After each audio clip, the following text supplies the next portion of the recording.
Agora é o seguinte, eu quero o hino do 15 de Piracicaba, o Esporte Clube 15 de Novembro de Piracicaba, o time do Felipe Galvão Bueno, da Band News FM. O que ele fala do 15 Piracicaba é uma grandeza, viu? Vamos ouvir o Nhoquinho no ar aí, por favor, uma sua homenagem a Piracicaba.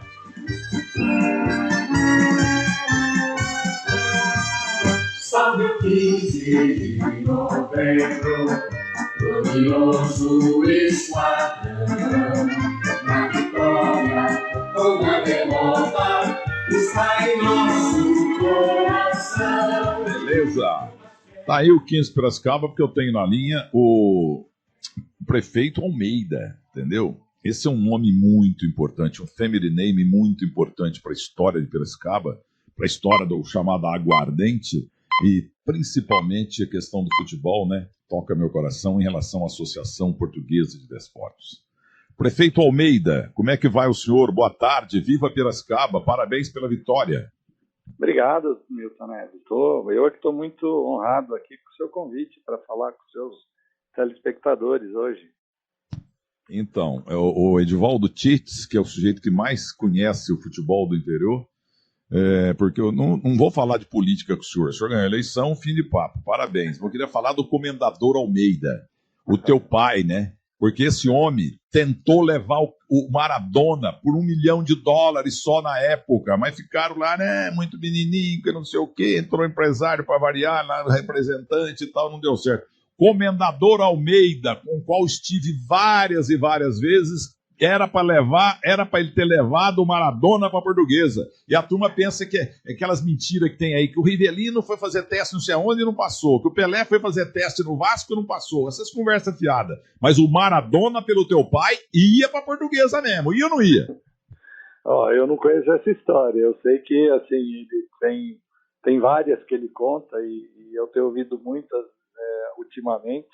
Até porque eu vou aqui já frisar que eu fiquei muito feliz da sua ligação. Meu pai sempre dizia que foram 3 grandes amigos e pessoas que ele respeitou muito na época dele, que é você, o Orlando Duarte, que faleceu agora, que era um amigão dele, e o seu Milton Peruzzi. Para mim, eu lembro muito bem de vocês 3 e da vida e da história toda do meu pai no futebol, através de vocês e da história de vocês. Então, são 3 pessoas que eu sei que ele está muito feliz onde ele estiver lá de estar ouvindo a gente conversar hoje. Viu, é fácil falar em público para um filho, mas é o seguinte, o Comendador Almeida foi um gentleman, um homem humilde, permita-me, muito rico, tinha até um banco, se não me engano, ali na Alameda Santos, ou na Rua Cubatão. Um homem muito rico, dominou o mercado de pinga, vamos falar assim mais direto, entendeu? O hotel que eu mais adoro lá no Guarujá, depois eu comprei apartamento por lá, eu sempre fiz muitos eventos corporativos lá na Enseada, entendeu? No Casa Grande. Então a tua família é um grande sucesso. E o teu pai, permita-me de novo, ficou multibilionário, mas nunca perdeu a humildade. Que legal. Ele sempre, né, foi um apaixonado no futebol, sempre uma pessoa que o que ele pôde fazer, né, a vida inteira dele, ele se dedicou à Portuguesa, depois ajudou o 15 aqui no máximo que ele pôde também, e é um apaixonado sempre pelo esporte, e sempre que ele pôde ele ajudou. Outro dia eu vi uma história linda, viu, Milton, sobre um cara que era um parceiro de vocês também, um radialista, me contou uma história que, eu não sei se você me permite contar aqui, mas... Não, pode falar. Ele estava num jantar ou num almoço com o Milton Peruzzi, na época da Gazeta e todos lá, e tinha um rapazinho novo que estava vindo de não sei de que região. Eu já sei de quem você vai falar. Que estava sendo contratado. Ele é que me contou essa história, eu achei linda. E aí o Milton Peruzzi tinha um problema de salário, que o Milton queria pagar pouco, e meu pai estava ouvindo a conversa e falou assim, viu, Milton, contrata ele, diz que eu pago a diferença do salário. E essa história foi contada pelo Galvão Bueno, que me contou outro dia, e aí eu achei linda de falar assim, ele falou, o seu pai então foi um dos caras que me ajudou no começo da minha carreira. Achei muito legal isso também. Então, é isso, é um cara que sempre gostou mesmo, ele é apaixonado, o que ele pôde fazer, ele pôde pela Portuguesa. Depois ele desanimou um pouco com as coisas políticas que acabaram se envolvendo. Você sabe que ele foi vice-presidente da federação, aí ele chegou a ser conselheiro da CBF, e depois as coisas tomaram uns rumos diferentes e ele acabou se afastando do futebol. Mas, graças a Deus, a gente está aqui agora. Agora eu sou o consultor do presidente do 15 e vamos tentar ver se a gente começa a trazer uma nova história para o Inhoquinho aqui em Piracicaba. Eu sabia que o senhor ia falar do Galvão Bueno, porque ele teve várias sortes na vida, eu também tive, porque sem sorte, como dizia Nelson Rodrigues, você engasga com um palito de um sorvete que bom e morre sufocado. Mas eu morava numa pensão na Meida Jaú, depois num apartamento apertado lá com 10, a gente cabia só 4, mas éramos 10 de Muzambique, na Rua Pamplona. E, no entanto, eu fazia um esforço de reportagem, uma vez por mês eu ia numa churrascaria que tinha debaixo ali do prédio da Casper Libero, onde a entrada hoje, outro dia eu fui lá, e tem a entrada, tem uma galeria de artes por aí, mas antigamente o elevador morria ali exatamente numa churrascaria gaúcha. E eu tô ali numa segunda-feira, beleza e tal, e lá no cantinho, né, comendo um pouquinho, porque o dinheiro era curto, não, bebendo nada e só comendo muito, porque a churrascaria gaúcha você pode comer o que você... De repente, lá pelas 11, não sei quanto, começou a aparecer gente. Isso foi em 72. Chegou Peirão de Castro, que eu assistia na pensão, a televisão branco e preto, eu assistia a mesa redonda da Gazeta. Peirão de Castro, grandão. Aí vem o Zé Góes, que participou aquele dia também, o Geraldo Bretas, o Milton Peruzzo. De repente apareceu um cabeludinho, o mais baixinho deles, e ele, sabe, feito um galinho, ele chegava assim, olhando para cima, porque ele era baixinho, e o Peirão de Castro muito grande. E eu notei o seguinte, o cara tá dominando, eu não sei quem é esse cabeludinho aí, mas ele tá tomando conta, Osmar de Oliveira, tá tomando conta do papo aí, de certa televisão comandou também, porque o moleque fala muito, olha o cabeludinho aí e tal, ele usava um cabelo de príncipe, você sabe, sem brincadeira. E a primeira vez que eu vi o Galvão Bueno, das poucas vezes, que eu estive com ele no camarote da Brahma umas 2, 3 vezes, e num jantar em Alphaville, então o que aconteceu? Ele estava dominando o assunto junto a grandes jornalistas já graduados, o Flávio Iazetti. Entendeu? Quando o cara tem talento, ele mostra em qualquer lugar, viu, o prefeito? Isso mesmo, que legal, né? Mas vou lhe falar, eu tenho também uma história muito complicada com meu pai de futebol, né? Em 75, ele levou nós para ver a final lá no Morumbi contra o São Paulo, né? E a gente foi a família inteira, meu pai tinha 6 irmãs, né? E um frio desgraçado, e só tinha, acho que nós, torcendo para Portuguesa, o resto era tudo para São Paulo. E São Paulo perde nos pênaltis, né? E naquela época de moleque, meu pai sempre levava a gente. Eu cheguei a assistir jogo até do banco de reservas. Ele trazia muito eles fazerem retiro aqui em Águas de São Pedro, então eles almoçavam aqui em casa, em Piracicaba. Então a gente tinha muita ligação, né? E era uma turma boa, Badeco, Leivinha, Enéia, Xaxá, Marinho Pérez, Dicá. Então imagina, era um show, né? Mas naquele dia o São Paulo ganha nos pênaltis e aquele Morumbi veio abaixo. Eu saí de lá, virei para ele, pai, senhor, desculpa, mas a partir de hoje eu sou São Paulino. Ele ficou 3 anos sem conversar comigo, só para você ter ideia. E você continua São Paulino? Agora sou quinzista, agora não tenho mais. Agora tem que ser quinzista, acabou. Contar uma historinha rápida. Eu comprei uma casa uma vez de Antônio Alberto Furriel, português. Ele faleceu faz um mês e meio. E ele um dia levou o primeiro neto dele, filho do Carlão, chamado Cezinha. Era um molequinho, quando eu mudei para casa, ele tinha o quê? 3, 4 anos. E o Sofuriel tinha levado num Português e Corinthians no Pacaembu o neto para fazê-lo torcedor da Portuguesa. O jogo foi 5-1, 4-0 pro Corinthians. Aí na volta, e aí, Netinho, gostou a nossa Portuguesa? Eu não, a partir de hoje eu sou corintiano.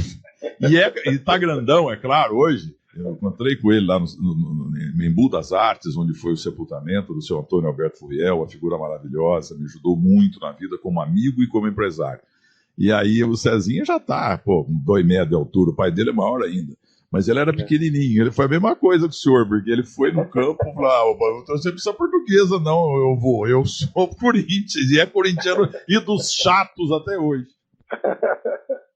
Não, mas é que realmente me impressiona a gente quando criança ver um estádio lotado. Acho que naquela época, sei lá, se não cabia umas 100 mil pessoas naquele Morumbi, vindo abaixo nos pênaltis. O Valdir Pérez pegou pênalti pra caramba e a gente perdeu. Mas é isso, eu acho que é assim. Né? A sorte, viu, o prefeito, a sorte e o apito jamais gostaram da Portuguesa. É verdade. É verdade, né? Apesar que não, teve aquele campeonato que nós ganhamos que faltou o Pelé bater o pênalti, né? Então, mas ali o Armando Marques não sabia contar até 5. Eu já entrevistei o Wilson, ponto esquerda, várias vezes, porque ele, quando bateu o pênalti e bateu na trave do Serras, o Santos começou a comemorar.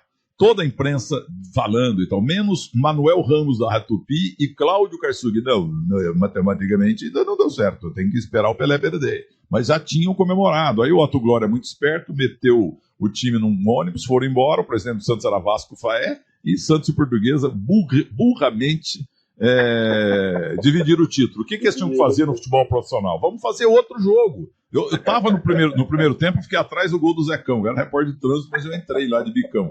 Entendeu? Então, fazia um outro jogo, lotava o Morumbi e era financeiramente bom, principalmente para a Portuguesa, que sempre lutou dando murro na ponta de faca. Eles tinham que fazer outro jogo, mas a Portuguesa não quis saber, foi pro ônibus e o Sim fala, não, eu chutei na trave de propósito, porque assim ia melar o jogo. Ele é um gozador, esse Sim, depois ele foi pro Corinthians também.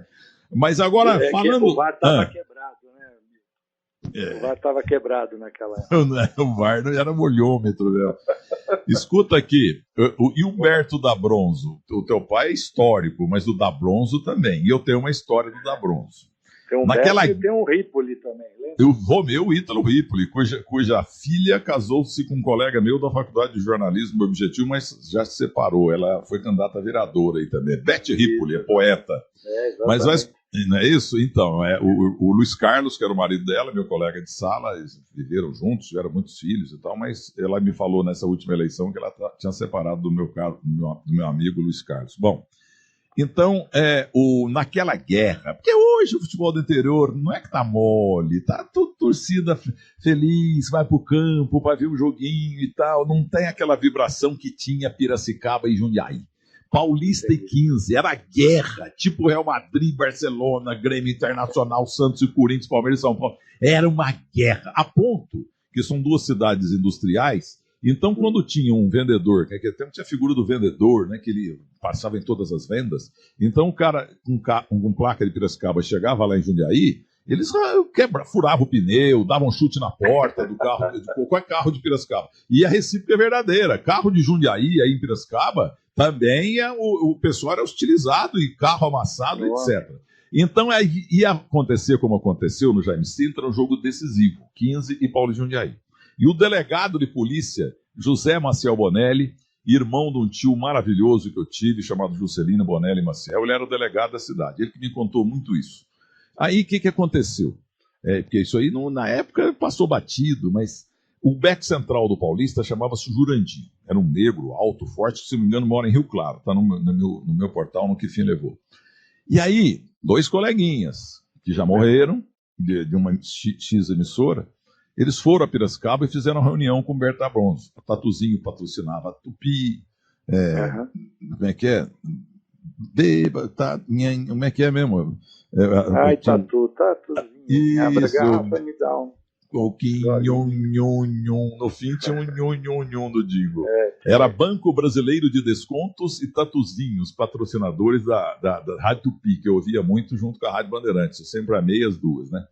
Então esses caras, eles foram lá, marcaram uma reunião com o Humberto da Bronzo e levaram um negro, um rapaz espadaúdo, como falava o Fiore Gilhote, sentaram com o da Bronzo e falou: da Bronzo, o negócio é o seguinte, nós somos fulano e cicrano, estamos andando, tal rádio, tal, mas, aqui é o Jurandir. Mas quem é esse Jurandir aí?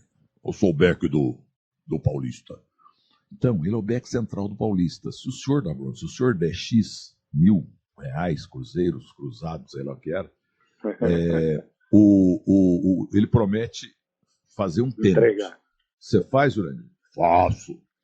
Aí eles falaram, mas o da Bronzo, se você der 10 vezes mais, ele garante um gol contra e um pênalti. Certo, Jurandir? Certo. Sabe quanto é que foi o jogo? Parece que ele deu dinheiro mesmo. O jogo foi 1-0 pro Paulista, gol de Jurandir, o verdadeiro Jurandir. Isso é uma história que merece. Alô, Vanderlei Lima, aí do UOL. Essa história é fantástica. É que a gente não pode falar de dois colegas mortos, que eu também nunca conheci, que eu morava em Minas Gerais, eu soube nos bastidores aí. Entendeu? Um coitado da Bronzo, na guerra com o Paulista, moiou a mão dos dois e do falso Jurandir. E o jogo foi 1-0, gol de cabeça do Jurandir. O verdadeiro. Mas no futebol do interior tinha muito disso. O senhor é molequinho, mas sabe, né? Olha, não sei, as histórias que eu ouço são sempre muito hilárias disso, que era assim, né, meu pai falava muito assim, futebol, primeiro a gente acerta antes do jogo, depois no jogo é uma mera consequência. Ele falava isso na época lá. Não, tem outra boa também, o Comercial de Ribeirão Preto tinha um timão, Rosan Ferreira, Jorge Peter e Nonô, Hélio Giliola, Mauri Gerbalha, Luiz Caicai, Paulo Binho e Carlos César. Por que Luiz Caicai? Técnico era Alfredinho Sampaio, o bruxo. Então, o Luiz Caicai, ele mora em Santos. Eu tenho ele gravado, o Edmilson Valia, que trabalhava comigo, e é de Santos também, ele gravou uma vez o Luiz Caicai. Porque o Luiz Caicai é o seguinte, o time está preparado para entrar em campo, faltava 5 minutos para subir, 10 minutos para subir para o campo. Aí o Alfredinho, o técnico, chegava, Luiz, hoje é o seguinte, você vai cair na intermediária, longe da área, porque nós estamos sem dinheiro e tal, então você pagamos o juiz aí, mas é só uma graninha e tal, na intermediária, tá bom, caía toda hora. Aí tinha dia que ele falava, hoje nós moiamos bem a mão do juiz mesmo, do árbitro, né? Juiz é juiz de direito. Então, na área, você cai perto da área que nós demos X. Tá bom, ele caía perto da área. Vivia tendo falta a favor do Comercial. Aí tinha dia que ele chegava só, hoje você tem que cair na área, porque nós demos 10 vezes mais pro árbitro, entendeu? Que você cai na área. E ele caía e o juiz marcava pênalti mesmo. Tanto é que ele tem, você pode ver aí no Meu Que Fim Levou, na Gazeta Esportiva, os Welter, ai meu Deus, o Celso Zelt, que é um historiador maravilhoso, tem Luiz Caicai, é o apelido dele, porque se jogava e, de acordo com o preço, o juiz mandava marcar. Quer dizer, entre aspas, era lindo isso, né? Mas uma vergonha, né, Perfeito? Nossa, nem fale, né? Eu acho que isso fez parte da história, né? Infelizmente, ainda houve alguns requisitos disso, por causa agora das apostas, em jogos de terceira divisão, segunda. É uma cultura que a gente vai demorar algumas gerações para a gente mudar essa cultura da vida fácil, né? Mas vai dar certo, se Deus quiser. Se Deus quiser. Você falou de Caicai, e eu lembro da minha época também que eu joguei bola um pouco, todo mundo, né? Que nossa vida jogou. E até eu tentei, mas eu era ruim demais. Eu era um bom goleiro, pra você ter ideia, né? Mas era difícil jogar no meu time, meus amigos aqui, porque eu tinha um amigo chamado James, que ele dava butinada, ele só brigava e aí ele acabava com o jogo. Então, a gente desistia de fazer os jogos com os amigos no fim de semana, resolvemos tomar cerveja, que era melhor do que jogar futebol. Era assim a vida, mas foi muito bom. Olha, aqui sempre... Quero que você venha aqui um dia, dá o prazer de nos visitar agora, conhecer aqui. Vou sim. Eu só fui a Piracicaba uma vez na minha vida. Eu narrava futebol no canal 16 UHF, teve um jogo aí um time grande contra o 15 e eu fui aí. Foi a única vez, ia tão pertinho. Agora, tem essas histórias do futebol que eu vou dizer uma coisa pra você, viu? E o teu pai tem muita história, ele contou muita coisa pra vocês, né? Não, foi muito gostoso. Ele sempre que ele pôde, ele acompanhou a seleção brasileira e em todas as Copas. Ele foi na Copa de 66, né? Que ele nos conforma que acabaram com o Eusébio lá do time de Portugal, né? Não, os portugueses quebraram o Pelé. Teu pai ficou bravo por causa disso. Também deixaram os melhores jogadores aqui, Djalma Dias, Roberto Dias, Rivelino estava arrebentando já, Ademir da Guia. Brincadeira, escalaram o time para perder lá, ninguém me tira isso da cabeça, porque não podia ganhar 3 Copas seguidas. Entendeu? O Vital Batalha falava isso, grande Vital Batalha. Eu achava que ele estava louco, mas que o presidente da FIFA, Stallenhaus, ele falou, olha, Avelange, imaginando aqui, Avelange, seguinte, vamos perder, vocês não podem ganhar a 3ª vez seguida, vai perder a graça da Copa do Mundo, o produto vai perder valor. Então você traz um time só mais ou menos aí, tá? Pô, cortaram o Carlos Alberto Torres, para levar o Fidelis, sabe? Não levaram o Rivelino, o Ademir da Guia, Roberto Dias e Dino Sani, eles foram para perder aquela Copa mesmo. Mas, prefeito, e o senhor tá ajudando o 15 aí? Como é que tá o 15? Eu lembro do 15 quando tinha Hidalgo, quando tinha Elicotuxa. Olha, aí você vai entender mais do que eu, porque eu realmente nunca tive a oportunidade de acompanhar tão de perto. mas nós começamos agora uma campanha para reformar o estádio Barão de Serra Negra, que ela consta com o apoio de imposto de renda, né, das pessoas para poder ajudar nesse apoio. E vamos começar um trabalho. Agora é isso. A ideia é trazer para o poder público a responsabilidade de ajudar mais o 15, porque ele é a marca da cidade, ele é o símbolo da nossa cidade, né? Então a gente precisa incentivar e conseguir fazer com que ele se divulgue, porque divulgar o 15 indo bem significa Piracicaba indo bem, e Piracicaba sendo falada aí aos 4 cantos do nosso paraíso e até fora dele, né? Então a gente vai incentivar bastante. Aqui no Grupo Bandeirantes nós temos um defensor ferrenho do 15, que é o Felipe Galvão Bueno. Ele é Felipe Bueno, mas eu chamo ele de Felipe Galvão Bueno, que eu admiro muito o Galvão. Ele é polêmico e tal, tem muita inveja em torno dele, mas queira ou não, ele não é Luciano do Vale por impossível, mas ele é o mais importante jornalista esportivo hoje do Brasil. E eu entrevistei hoje, prefeito, um jogador chamado Christian, que jogou na seleção da Romênia, no Dinamo de Bucareste, de Nova York. Ele fugiu, veio para o Brasil, está há 32 anos em Gospel, onde eu estive nesse final de semana, que nós temos uns boizinhos lá. Aí o que aconteceu? Deve ser o Rei do Gado. Mas não, eu fui Rei do Gado na novela do Benedito Rui Barbosa mesmo, o Coronel Milton Neves, entendeu? Porque ele foi ambientado, a novela parcialmente foi ambientada, estou gaguejento igual o outro lá, na cidade de Guaxupé. Mas eu até me atropelei aqui, mas em relação ao 15 Piracicaba, eu entrevistei o Romeno, entendeu? E quem inaugurou o Barão de Serra Negra foi um jogo do 15 com a seleção da Romênia, que jogou antes também, acho que inaugurou também o estádio do Botafogo de Ribeirão Preto, seleção da Romênia, cada um falava de um jeito. E hoje nós conversamos com ele, e ele contou muita história, mas ele não jogou nesse jogo aí em Piracicaba. É um estádio muito grande, porque o estádio anterior era só de madeira em Piracicaba. Eu lembro que eu estava assistindo esse jogo pela televisão, claro, em branco e preto. O 15 Piracicaba fez 1-0 e em seguida o Coutinho, que nasceu aí, foi expulso. Só que depois o Santos ganhou de 7, 8, entendeu? Mas começou 1-0 pro 15, gol de Coutinho, que nasceu em Gozada da tua cidade. 2 gênios de camisa 9, 2 campeões mundiais, Mazola, o Altafine, e o Coutinho, nasceram em Piracicaba e nunca jogaram no 15. Olha que coisa, né? Aqui a gente quer tentar recuperar isso, né? Aqui sempre foi um celeiro de novos jogadores. Vamos tentar recuperar isso. Isso é o caminho. Se a gente quiser voltar a ter um time forte, é a partir da base. É nisso que nós vamos ajudar bastante o 15, com bastante eventos para poder fazer com que ele volte a ter uma posição bacana aí no cenário esportivo, né?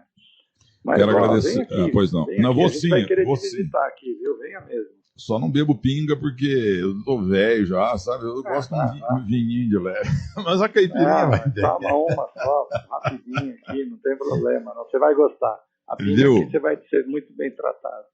Eu agradeço o Edivaldo Tits, que forneceu o seu telefone para a produção, para o Gustavo Soler. E eu queria que você falasse, por favor, quantos filhos o Comendador Almeida deixou? Sou eu, né, Luciano, meu irmão Manuel e minha irmã Luciana. Somos em 3. Minha mãe ainda viva, Dona Gilberta. Essa é a nossa torpe aí, né? E agora já nas gerações, minha mãe já está com um bisneto, né? Então agora começou uma nova fase na vida de todo mundo aqui. O Banco Luso Brasileiro da Rua Cubatão era do grupo de vocês? Era, sim. Eu não faço parte do grupo desde 2015, né? Eu saí do grupo, por causa dessa... Eu estou no setor público, eu entrei já em 2005. Na verdade, eu já me afastei da administração em 2002, porque eu virei secretário municipal aqui em Piracicaba, 3 anos, depois eu virei secretário estadual em São Paulo, né, de Desenvolvimento, Ciência e Tecnologia. Acabei enveredando por essa vida. Eu falo que eu imitei meu pai, né? Meu pai, com 20 anos, largou tudo lá em Portugal, emprestou dinheiro da passagem, veio para cá, ficou 2 anos trabalhando para pagar essa passagem, né?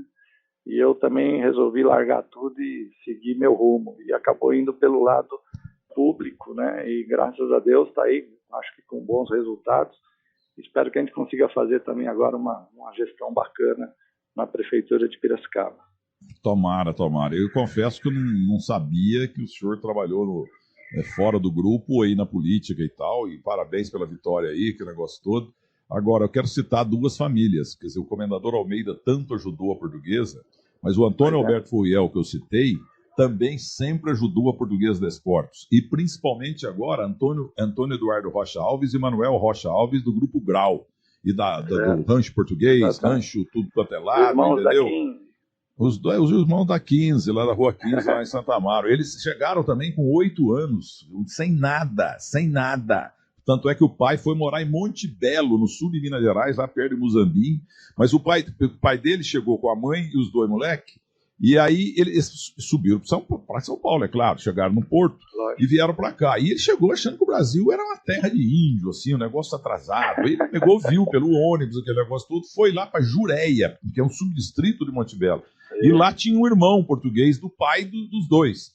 E ficaram lá uma semana, 15 dias, um mês, 2 meses. O português, né, entre aspas, falam que o português é burro. Esse português, pai dos dois, Antônio Eduardo Rocha Alves e Manuel Rocha Alves, falou, não, gente, falou para a mulher e para os meninos, vamos embora daqui, pô, vamos ficar aqui em Jureia, não. Sabe, foram de trem para lá da Mujana. Vamos para São Paulo, aquela cidade espetacular, muito maior que Lisboa, né? Temos que ir em São Paulo e deu no que deu. Aí ele entrou numa farmácia, numa padaria como faxineiro na Rua 15. E os moleques davam a mão também. O tempo passou, ele comprou a padaria, hoje tem 500 mil. Tem restaurante barbacoa em Londres, não, em Roma, em Milão, em Tóquio. No Rio de Janeiro tem Rancho Português, a Rede Grau é deles, Pinguim de Ribeirão Preto é deles, Giovanetti de Campinas é dele. Olha, eu vou dizer, esses caras são milagrosos, igual o teu pai. E o seu Antônio Furiel foi a mesma coisa. Ele trabalhou com um tio português dele aqui, de graça, com 8, 9 anos, para pagar a passagem. Entendeu? Até pagar a passagem, depois ele mudou de profissão e tal, e ficou rico também. Meu pai falava que quando ele tinha a padaria no Pacaembu, que o pai dele e o seu Antônio, o seu Manuel, eles iam, todo mundo queria pegar o leite e o pão para distribuir nas grandes mansões do Pacaembu, que era a elite de São Paulo, né? E aí as pessoas chegavam às 5 horas. O pai deles e os 2 moleques, meu pai dizia, chegavam às 4, porque eles chegavam antes de carroça, eles não tinham carro, e pegavam o pai às 4 horas da manhã com os 2, com o Antônio e com o seu Manuel, para distribuir o leite e o pão na casa das pessoas. Era assim que eles começaram e eles são muito gratos. Eles contam essa história do meu pai, porque meu pai depois deixava as crianças eles tomarem leite lá e comer pão quentinho. Tá vendo? É coisa sensacional. E uma coisa talvez o senhor não saiba, a Rede Grau, ela é liberada, tem uns 100 por aí nessas rodovias todas. Quando a Portuguesa viaja, na ida ou na volta, se é a hora do almoço, se é na hora do jantar, pode parar, porque o Rede Grau não é posto de gasolina, é posto de gasolina, shopping, restaurante, dos bancos, entendeu? Então a turma da Portuguesa, a comissão técnica, motorista, todo mundo, o jogador, eles comem, bebem o que quiserem e não precisa pagar nada. O senhor sabia disso? Já faz uns 3 anos isso. Que legal, que legal. Mas eles são ótimos, né? São pessoas muito do bem, né, Milton? Assim, essa geração que veio lá sofrida dá muito valor às coisas e dá muito valor às pessoas e à amizade. Eu acho que são só bons exemplos. Pena que essa geração está partindo, né?